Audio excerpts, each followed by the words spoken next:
Cette diaspora qui revient au Mali, elle brille notamment par les talents de ces jeunes femmes.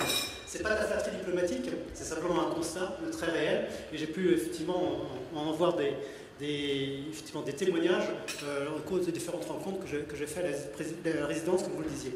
Je vais dire à la présidence, pardon, excusez-moi. Je voudrais d'abord dire que je suis aussi franco-malien, parce qu'il y a une quinzaine d'années, j'étais en poste ici, pendant 3 ans et demi, et une partie de ma famille, de mes enfants ont grandi, soit des établissements, j'allais dire français ou franco-maliens, soit des écoles maliennes. Mon plus jeune fils a fait l'école maternelle à Mélimelo, que vous connaissez certainement, et donc malheureusement il a oublié depuis, mais il reviendra pratiquer. Il parlait en bambara dans la cour de récréation, et il a appris un très bon français, excellent, dans la salle de classe, il parlait bambara avec ses petits amis bambara. Et j'allais dire, depuis 15 ans, quel chemin parcouru en revenant ici. Il y a 15 ans, quand on parlait de la diaspora, on parlait surtout de l'argent de la diaspora, de l'argent qu'on envoyait les travailleurs émigrés, comme l'on dit, effectivement, qui souvent employaient des emplois, qui étaient occupés dans des emplois peu qualifiés.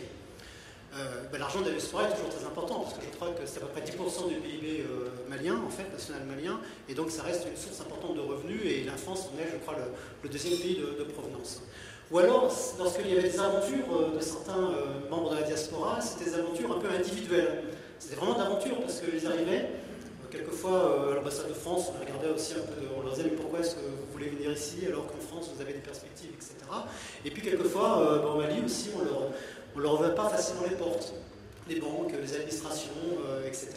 Et je dis en 15 ans que je m'ai parcouru parce que là je vois que vous êtes de plus en plus nombreux à avoir tenté, mais non seulement tenté, mais réussi l'aventure, et surtout à être ici en offrant vos talents, votre richesse, vos qualités. Je ne dis pas tout ce que vous avez appris en France, mais tout ce que, si, un peu, effectivement, tout ce que la République française, moi je fais un peu la réclame, mais a pu vous offrir comme chance, effectivement, pour votre épanouissement intellectuel, votre épanouissement personnel, et puis offrir des atouts professionnels. Et je vous félicite, c'est de revenir maintenant, de vous installer. Certains d'ailleurs sont, j'allais dire, sont très avisés, ne quittent pas totalement leur fonction, leur poste ou leurs entreprises en France, mais essayent de dupliquer ou de créer une nouvelle aventure, une nouvelle entreprise ici. Ça, c'est très simple, effectivement. Mais je vois combien la République du Mali, maintenant, vous accueille, souhaite votre présence et combien elle peut vous offrir des atouts, effectivement, et des opportunités. Je vous félicite parce que vous vous fédérez, vous êtes en organisation, vous êtes dynamique. Et effectivement, c'est en faisant masse que l'on peut frapper aux portes, ouvrir les portes, les forcer quelquefois. Encore une fois, je citais les administrations, je citais les banques pour l'accès au crédit, par exemple. Et je vois encore une fois que vous avez des résultats. Si j'en juge par les nombreux projets que j'ai pu visiter ou dont on a pu me relater. Voilà.